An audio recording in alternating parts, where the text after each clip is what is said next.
Welcome back to Intasi and another fun video filled with both expected results and a few surprises. Today, I'll be testing 10 different pouring mediums in a quest to find the best one for creating cells when combined with Australian Floetrol as the catalyst.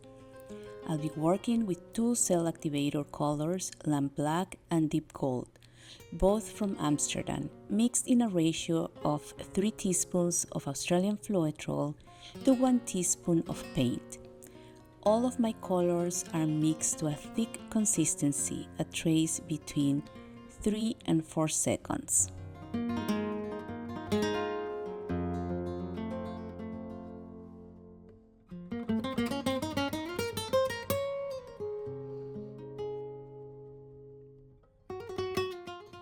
Let's start with our first pouring medium, Flood Floetrol.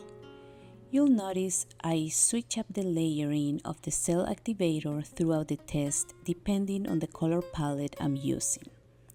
Flood Floetrol is very reactive. It takes some time for the cells to fully develop after each swipe.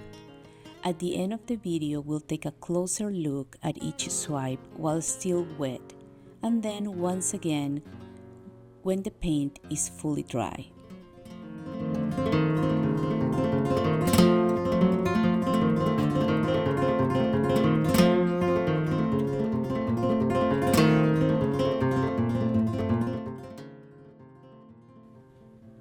This second pouring medium really surprised me. I wasn't expecting much from it, but it totally delivered in the end.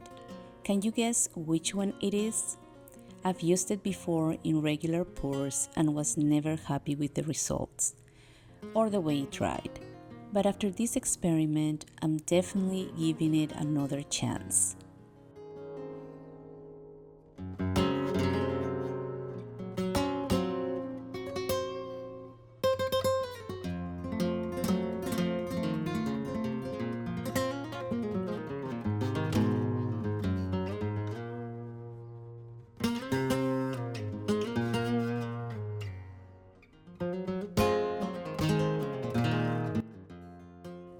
It was no other than Artist Loft pouring medium. I was genuinely shocked, can you tell, by how well it performed.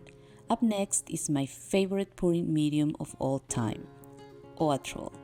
If you've watched any of my previous videos, you already know how much I love this product. Spoiler alert, it's still my favorite one.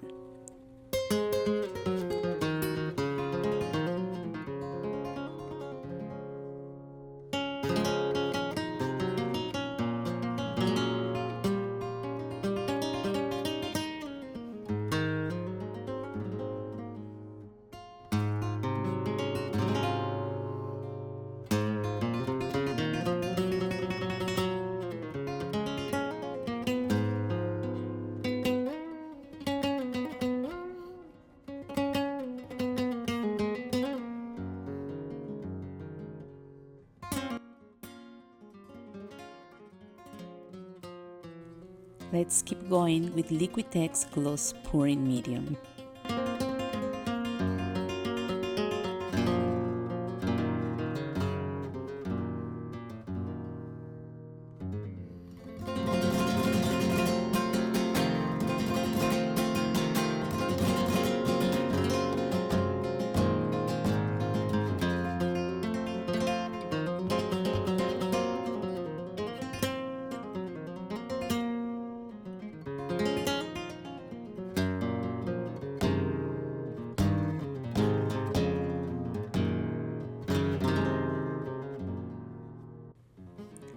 I had to swipe this one twice, nothing wrong with the pouring medium, it was just user error, and I thought it would be fair to give it a good swipe.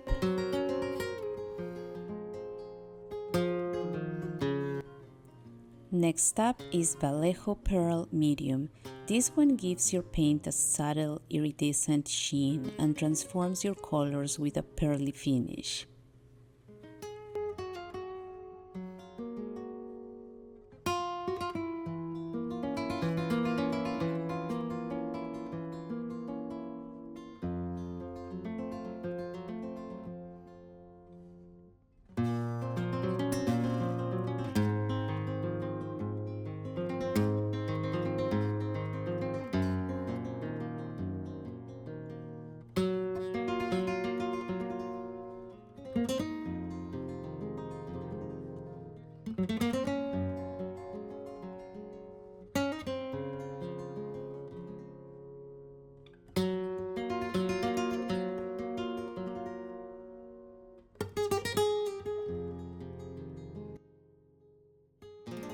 Then we have Golden Pouring Medium Matte.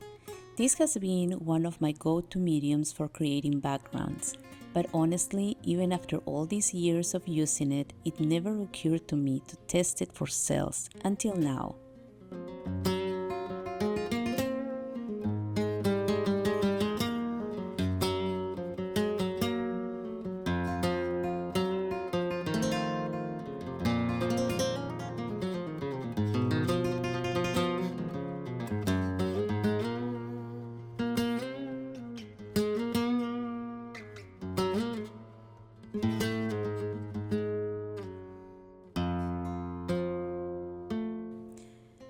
Oh boy, PVA Glue. It was a complete nightmare, to be honest. Hats off to all the amazing artists who managed to make this one work. For me, it was tough. It was difficult to dissolve with water, kept clumping up, and dried way too quickly. Maybe it just doesn't play well with thicker consistencies, but I wasn't impressed with the results either.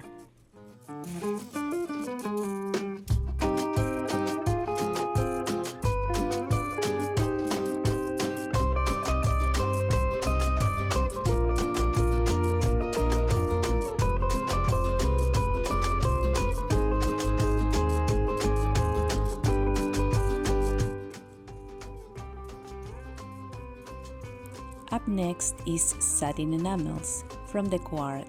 This product is already white, and when mixed with colors, it softens them into a pastel hue.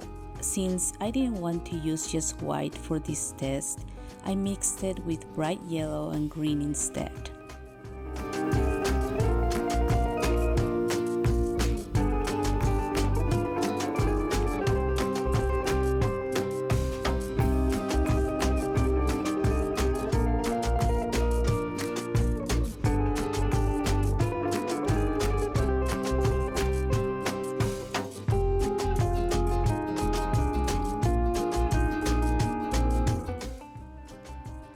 Now this one, Valspar Semi-Gloss Base C, deserves a special shout out.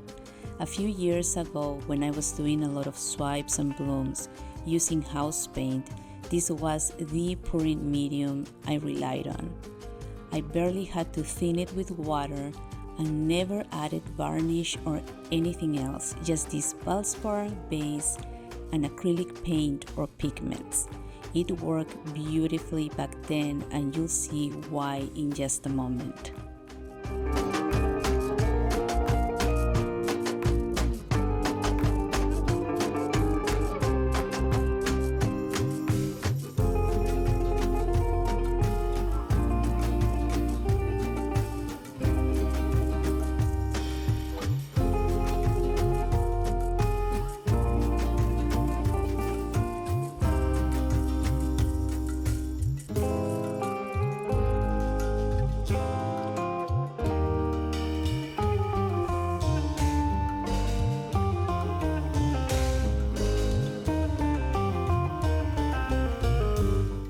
Next is Behr Deep Base 8300.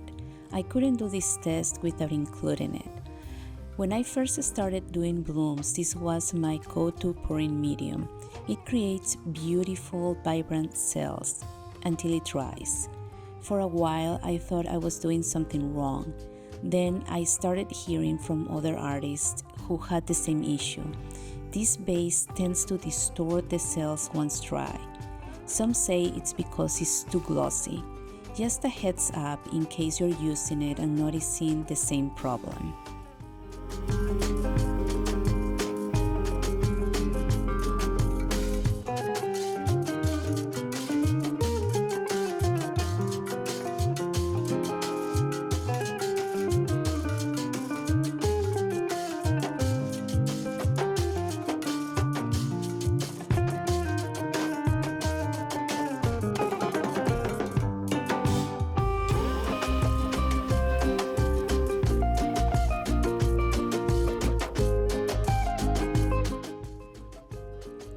We are almost there, I promise. This one is a mix of Owatrol and Liquitex gloss pouring medium. I wanted to include it because it's actually one of my favorite combinations.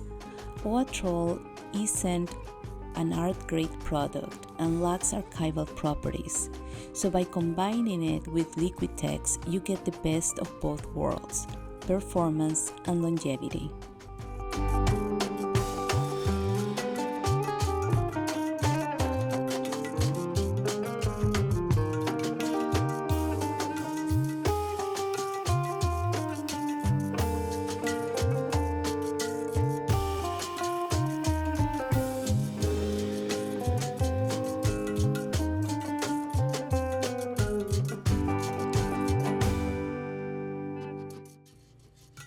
And finally, the last test, a mix of Flood Floetrol and Liquitex gloss pouring medium. I had never swiped over this combo before, but it gave me some really cute little cells. Definitely worth exploring more.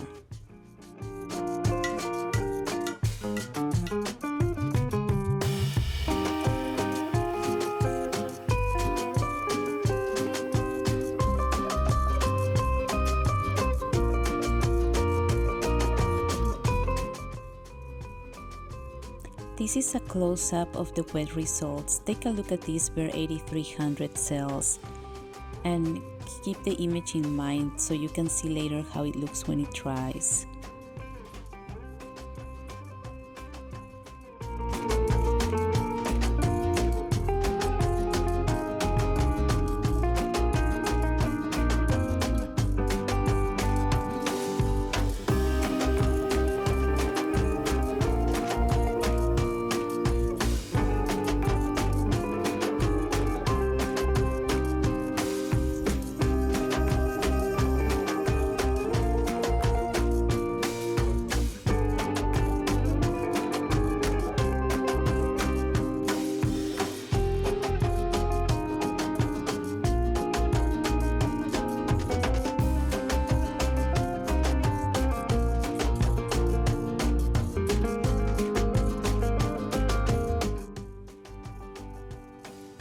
And now here is a close-up of all the dry paintings.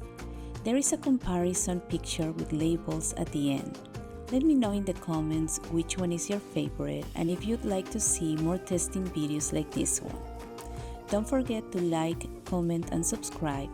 It helps my videos reach a bigger audience. I hope you found this video helpful and informative and that it encourages you to test different pouring mediums in your own cell-creating adventures. Thank you so much for watching until the end and hanging out with me. Wishing you a week full of inspiration and creativity. Until the next one.